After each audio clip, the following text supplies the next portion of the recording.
नमस्कार, मैं हूं प्रभात। पूरे विश्व में कोरोना कहर जारी है। अपने भी देश में कोरोना संक्रमण के मामले दिन प्रतिदिन बढ़ते ही जा रहे हैं। 18,000 से अधिक संक्रमण के मामले हो चुके हैं और देश में 21 दिनों के लॉकडाउन के बाद 3 मई तक लॉकडाउन को और बढ़ा दिया गया है। ऐसी स्थिति में लोग घरों में कैद हैं और गैर जरूरी कोई भी काम नहीं हो पा रहा है। ऐसे में पुलिस को केवल छूट मिली है कि वह कुछ भी कर सकती है। वह डंडे से मार सकती है किसी को और किसी भी तरीके से कानून का इस्तेमाल कर सकती है।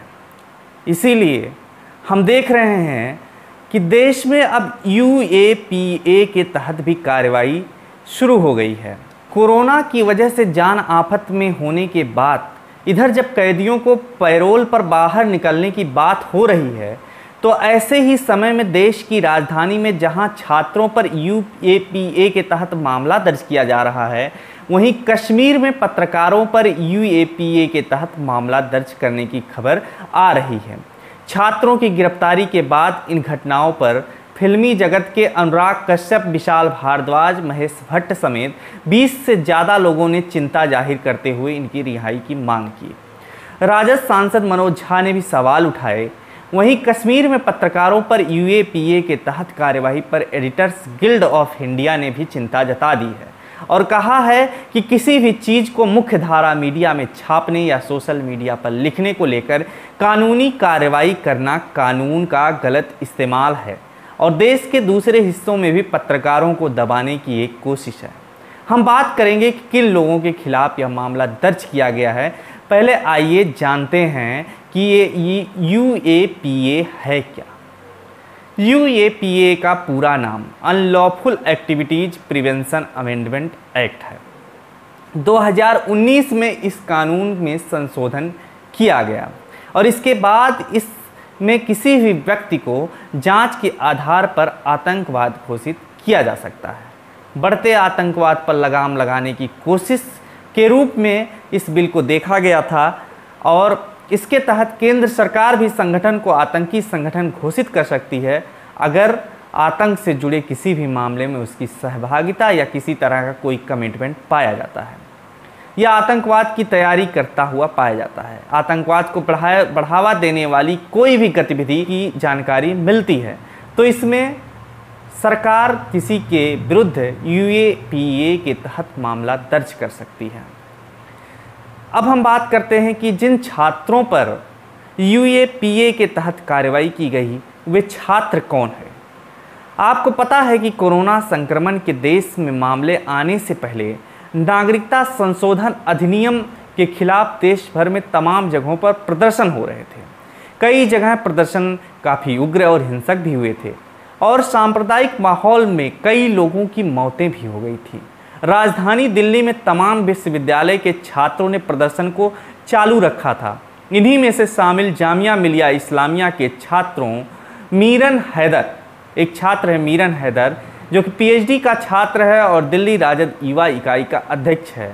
वह सफूरा जरगर जो कि MPhil की छात्र है, उसके खिलाफ दिल्ली पुलिस ने UAPA के तहत मामला दर्ज किया है। बताया जा रहा है कि कथित तौर पर इनके खिलाफ फरवरी में सांप्रदायिक दंगों के भड़काने की साजिश रचने के आरोप में इन्हें गिरफ्तार किया गया है। हर्षमंदर ने ट्वीट करते हुए कहा है कि intensely varying government using lockdown to charge many student and youth leader in anti-CAA protest under draconian UAPA for Delhi communal carnage. No action for hate incitement against Kapil Mishra and Anurag Thakur who actually lit the fires. Naulakha also imprisoned। यानी कि अब देश में corona का कहर एक और बढ़ता जा रहा है और ऐसे में हम देख रहे हैं कि दिल्ली हिंसा जो हुई थी जिसमें CAA के खिलाफ प्रदर्शन चल रहा था, उस समय सरकार कई लोगों को टारगेट करती हुई देखी जा रही थी और उसका अब प्रतिशोध के रूप में ये कार्रवाई की जा रही। ऐसे सवाल उठाए जा रहे हैं और उसी में से सामाजिक कार्यकर्ता जो हर्षमंदर हैं उन्होंने भी ऐसा ही सवाल उठाया कि आखिर क्यों ऐसी कार्रवाई हो रही है ऐसे समय में, जब सुप्रीम कोर्ट कहता है एक बार कि लोगों को पैरोल दिया जा सकता है, मामले में ढिलाई की जा सकती है, लोगों को जेल में से निकाला जा रहा है, ऐसी स्थिति में अब कार्रवाई करने की क्या ज़रूरत पड़ रही है। मीडिया में खबरों की माने तो उमर खालिद, जो कि जेएनयू के पूर्व छात्र रह चुके हैं और जवाहरलाल नेहरू विश्वविद्यालय में तमाम यूनियन की तरफ से तमाम प्रदर्शनों में शामिल रहे हैं, और दिल्ली में जो CAA के खिलाफ प्रदर्शन चल रहा था उसमें भी शामिल थे लगातार, उनके खिलाफ भी UAPA के तहत कार्रवाई करने की बात सामने आ रही है। पुलिस ने FIR में दावा किया है कि सांप्रदायिक दंगा एक पूर्व नियोजित साजिश थी, जो कि कथित तौर पर उमर खालिद व 2 अन्य ने रची थी।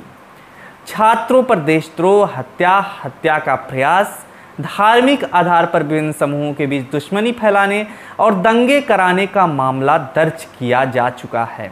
बता दें कि नागरिकता कानून समर्थकों और प्रदर्शनकारियों के बीच हिंसा के बाद 24 फरवरी को पूर्वोत्तर दिल्ली में सांप्रदायिक झड़पें हुई थी, जिसमें से 53 लोगों की मौत हो चुकी थी, 53 लोग मारे जा चुके थे और 200 से अधिक लोग घायल हो चुके थे।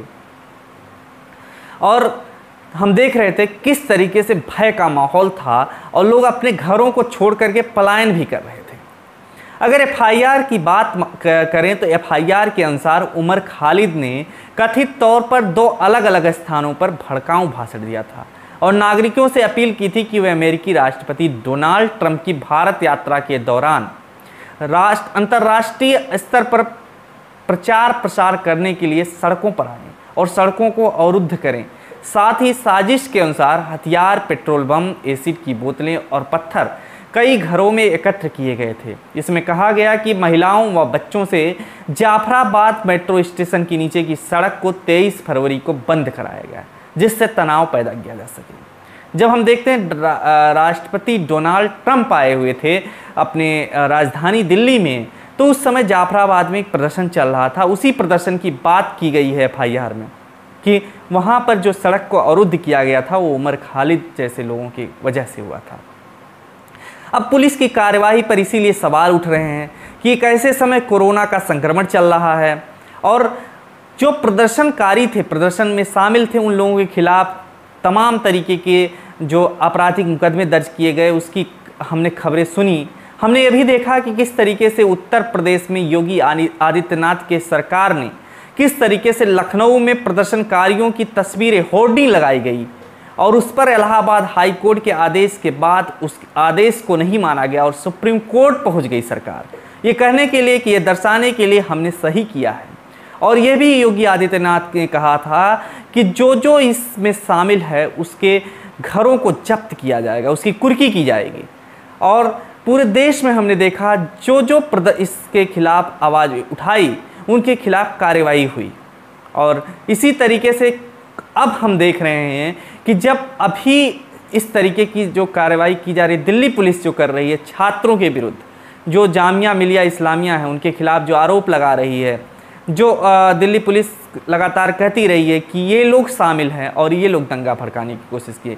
हमने देखा कि किस तरीके से कपिल मिश्रा ने जा कर के वहाँ पर जाफराबाद के पास किस तरीके से एक भड़काऊ भाषण दिया था, जिस पर दिल्ली हाई कोर्ट के जस्टिस ने कहा था कि ये भड़काऊ भाषण देने के मामले में इन नेताओं की गिरफ्तारी क्यों नहीं हुई।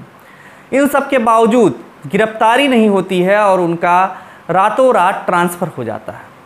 तो ऐसे समय में जब इस तरीके के मामले जो भड़काऊ भाषण देने का मामला आया, जिनके तुरंत बाद ही ये हिंसा हुई, जिनके आने के तुरंत बाद ही ये हिंसा जारी हुई, जिनके बाद ही जाफराबाद के प्रदर्शन के दौरान ही समर्थकों, जो CAA के समर्थक थे, वो जय श्री राम के नारे लगाते हैं और आकर के किस तरीके से पत्थरबाजी करते हैं। ये देखा गया कि समर्थकों और उनके जो सीएए का प्रदर्शन कर रहे थे उनके बीच किस तरीके से झड़पें होती हैं, और उसी का नतीजा हम देखते हैं कि किस तरीके से ये हिंसात्मक रूप लेता है, और इसी के बाद ही ये सारी चीज़ें होती हैं। तो आखिर दिल्ली पुलिस पर सवाल उठाए जा रहे हैं कि आखिर दिल्ली पुलिस इस तरीके से एक पक्षीय काम क्यों कर रही है।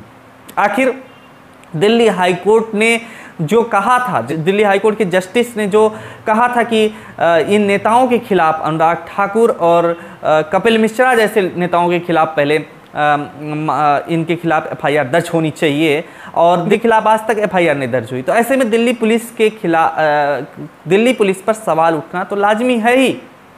अनुराग कश्यप, विशाल भारद्वाज, महेश भट्ट, रत्ना पाठक, तमाम अभिनेता, 20 से अधिक फिल्मी हस्तियों ने इसीलिए ही रविवार को एक बयान जारी करके दिल्ली पुलिस द्वारा छात्रों और कार्यकर्ताओं की गिरफ्तारी के खिलाफ अपनी आवाज़ उठाते हुए नागरिकता अधिनियम का विरोध किया और उनकी रिहाई की मांग की। इसके बाद पुलिस ने कहा कि जीएमआई हिंसा यानी जामिया मिलिया इस्लामिया और पूर्वोत्तर दिल्ली दंगा मामलों की जांच निष्पक्ष रूप से की गई थी और फोरेंसिक सबूतों के विश्लेषण के बाद ही गिरफ्तारी की गई थी। बता दें कि पिछले साल दिसंबर में सीए पर विरोध करने के बाद पुलिस ने कथित तौर पर जेएमआई परिसर में प्रवेश किया था। जामिया मिलिया इस्लामिया में पुलिस ने, हमने देखा था किस तरीके से प्रवेश किया था पुलिस ने, और उसके बाद लाइब्रेरी में घुस करके बर्बरता के साथ छात्रों की पिटाई की थी।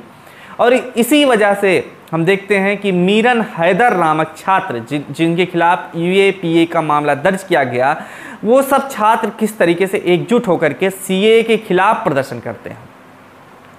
अभी मीरन हैदर के तमाम ट्वीट हम देखें तो उसमें नज़र आता है कि वो दिल्ली में कोरोना संक्रमण के मामले जब बढ़ते जा रहे हैं, लॉकडाउन की स्थिति में हैं हम लोग, तो ऐसी स्थिति में वो किस तरीके से लोगों की मदद कर रहा है, राशन बांटते हुए दिख रहा है। और उसने लिखा है, दिल्ली में गरीब मजदूर राशन दाना के अभाव में भूखे ज़िंदगी जीने पे मजबूर हैं ना हो, इसलिए जिनकी कोई आवाज़ नहीं सुन रहा उन तक भी हम लोग यानी कि युवा राजद यादव तेजस्वी जी के आह्वान पर दिल्ली और एनसीआर में हर रोज़ सैकड़ों राशन किट पहुंचा रहे हैं। मदद की कोशिश जारी है। उसने एक पोस्ट किया था, ये ट्वीट किया था, जिसमें उसने तस्वीरें भी कुछ लगाई हुई थी। राज्यसभा सांसद और राजद नेता मनोज झा ने भी ट्वीट किया है कि दिल्ली पुलिस ने उन्हें जांच के लिए बुलाया और फिर ऊपर से आदेश मिलने के बाद मीरन हैदर को गिरफ्तार कर लिया, जो कि कोरोना वायरस के प्रकोप के दौरान लोगों की राशन और तमाम इंतजामात करके लोगों की मदद कर रहा है। इससे पहले जामिया कोऑर्डिनेशन कमेटी ने भी गिरफ्तारी की निंदा की थी और उनकी तत्काल रिहाई की मांग की थी। ये तो रही छात्रों की बात कि छात्रों के खिलाफ किस तरीके से सीएए प्रदर्शन के जो मामले थे प्रदर्शनकारियों के, उनके विरुद्ध किस तरीके से यूएपीए का मामला दर्ज किया गया। अब हम बात करते हैं जम्मू कश्मीर की, जहां पर पत्रकारों के खिलाफ यूएपीए का मामला दर्ज हो रहा है। हम बात करें कि जम्मू कश्मीर में तो कोरोना वायरस से निपटने के लिए लॉकडाउन की स्थिति है, और ऐसे में युवा महिला पत्रकार मुसर्रत जहरा के खिलाफ यूएपीए का मामला दर्ज हुआ था, और अभी इसके बाद ही वहाँ के लेखक गौहर जिलानी के खिलाफ भी पुलिस ने मुकदमा दर्ज कर लिया है। पुलिस का कहना है कि गौहर जिलानी कश्मीर में चरमपंथी गतिविधियों को बढ़ावा देने वाली बातें करते हैं। सोशल मीडिया पर अपनी पोस्ट के जरिए वो गैर कानूनी गतिविधियों में शामिल हैं, जो कि देश की एकता के लिए खतरा है। गौहर गिलानी के खिलाफ कई शिकायतें मिली ही थी। इसके बाद उनके खिलाफ श्रीनगर में साइबर पुलिस स्टेशन में केस दर्ज किया गया है। इसके पहले पुलिस ने पत्रकार मुसर्रत जहरा के खिलाफ गैर कानूनी गतिविधियों को रोकने के यूएपीए कानून के तहत मुकदमा दर्ज किया था। कई वर्षों से फ्रीलांस फोटो जर्नलिस्ट के तौर पर कश्मीर में काम कर रही मुसर्रत भारत और अंतर्राष्ट्रीय मीडिया में अपनी एक पहचान बना चुकी हैं। वो ज़्यादातर हिंसाग्रस्त क्षेत्रों में महिलाओं और बच्चों से जुड़े मामलों पर रिपोर्ट करती रही हैं। उन्होंने मास कम्युनिकेशन की पढ़ाई कश्मीर यूनिवर्सिटी से की है। अपने 4 साल के करियर में उन्होंने आम कश्मीरियों पर हिंसा के प्रभाव को दिखाने की कोशिश की है। बता दें कि 5 अगस्त 2019 को भारत सरकार ने संविधान की धारा 370 के तहत कश्मीर को मिलने वाले विशेष राज्य के दर्जे को खत्म करके पूरे राज्य को लॉकडाउन कर दिया था, लॉकडाउन में बदल दिया था। पुलिस के अनुसार मुसर्रत जहरा ने फेसबुक पर भारत विरोधी पोस्ट किया है और इसीलिए भारत विरोधी पोस्ट किया है और एक पोस्ट में इसीलिए धार्मिक व्यक्ति को चरमपंथियों के साथ तुलना की है उन्होंने, और इसीलिए जो है उनके खिलाफ ये जो शिकायत मिली है कि मुसर्रत एक ऐसी पोस्ट करती हैं जिसमें कश्मीरी युवा इससे भड़क सकते हैं और वो चरमपंथी गतिविधियों की तरफ आकर्षित हो सकते हैं, इसलिए इनके खिलाफ UAPA का मामला दर्ज किया गया है। मुसर्रत ने इस पे सफाई दी और उन्होंने कहा कि कश्मीरी महिलाओं में तनाव से संबंधित एक रिपोर्ट के सिलसिले में गांदरबल जिले की एक महिला का इंटरव्यू किया था। मुसर्रत के अनुसार उन महिला ने उन्हें बताया था कि 20 साल पहले उनके पति का एक कथित फर्जी मुठभेड़ में मार दिया गया था। मुसर्रत का कहना है कि उन्होंने इस रिपोर्ट से संबंधित कुछ तस्वीरें भी पोस्ट की थी। पत्रकारों की आवाज़ को दबाने की ये कोशिश तो नहीं है। एडिटर गिल्ड्स ने इसीलिए एक बयान जारी करते हुए जम्मू कश्मीर में पत्रकारों के खिलाफ दर्ज हो रहे मामलों की ओर अपनी चिंता जताई है और कहा है कि किसी भी चीज़ को मुख्य धारा मीडिया में छापने या सोशल मीडिया पर लिखने को लेकर कानूनी कार्रवाई का गलत तरीके से इस्तेमाल करना ये एक तरीके से गलत है और देश के दूसरे हिस्सों में भी पत्रकारों की दबाने की जो कोशिश है वो हम देख रहे हैं। एडिटर गिल्ड्स ने जम्मू और कश्मीर प्रशासन से पत्रकारों के खिलाफ दर्ज किए गए मामले वापस लेने की अपील की है। हम देख रहे हैं किस तरीके से पूरे देश में पत्रकारों पर हमले हो रहे हैं, लगातार पत्रकारों के आवाज़ों को दबाने की कोशिश की जा रही है सरकार के द्वारा, और इसीलिए हम देखते हैं कि जो रिपोर्ट आ रही हैं पत्रकारों से रिलेटेड, किस तरीके से पत्रकारों जो प्रेस जो जर्नलिज्म है, फ्रीडम जो है जर्नलिज्म की, वो किस तरीके से है अपने देश में दो पायदान नीचे खिसक गई है अभी हाल ही में। और हम देख रहे हैं किस तरीके से जो फ्रीडम ऑफ एक्सप्रेशन है किस तरीके से उसको दबाया जा रहा है, और इसीलिए एडिटर गिल्ड्स ने इस मामले पर भी चिंता जताई है। एडिटर गिल्ड्स ने कहा है कि अगर सरकार को किसी की रिपोर्टिंग से कोई शिकायत है तो उससे निपटने के भी और भी तरीके, सामान्य तरीके हैं। महज सोशल मीडिया के पोस्ट के आधार पर किसी पर कार्रवाई करना और उस पर आतंकवाद निरोधक कानून के तहत केस दर्ज करना सही नहीं है। नेशनल कॉन्फ्रेंस के नेता और जम्मू कश्मीर के पूर्व मुख्यमंत्री उमर अब्दुल्ला ने ट्विटर पर लिखा है इसीलिए कि बिना सवाल के जवाब के किस तरह से कश्मीर में पत्रकारों और विचारकों के खिलाफ केस दर्ज किए जा रहे हैं यह बहुत ही गलत है और इसे रोका जाना चाहिए। ये उमर अब्दुल्ला ने अपने ट्वीट में कहा है। PDP नेता महबूबा मुफ्ती ने भी ट्विटर पर लिखा है कि महामारी के बीच में किस तरह से पत्रकारों के खिलाफ मामले दर्ज हो रहे हैं वो अनुचित है, वो गलत है। महबूबा मुफ्ती ने भी इस तरीके से ट्वीट किया है। तो हमने बात की किस तरीके से UAPA के तहत अब कार्रवाई हो रही है छात्रों पर और पत्रकारों पर। ये एक बहुत ही दुखद मामला है ऐसे समय में जब कोरोना की वजह से मुसीबतें एक और आ पड़ी हैं और ऐसे में मामले दर्ज करके गिरफ्तारियां हो रही हैं इनकी, तो ऐसे में ये देखना होगा किस तरीके से वो उनके अधिकारों की रक्षा हो सकेगी। इस पर सरकार को भी सोचना चाहिए क्या ये सही है इस तरीके से UAPA के तहत मामला दर्ज करने की बात। अगर सोशल मीडिया के आधार पर किसी पत्रकार पर मामला दर्ज किया जाता है सोशल मीडिया के पोस्ट के आधार पर, तो ये कहाँ तक UAPA का मामला दर्ज करना कहाँ तक उचित है, ये भी एक सोचने वाली बात है। खैर, हम मिलेंगे आगे भी नए अपडेट के साथ। देखते रहिए फोरम 4। खबरों में बने रहने के लिए फोरम 4 को सब्सक्राइब करें और नोटिफिकेशन पाने के लिए बेल आइकन दबाएं।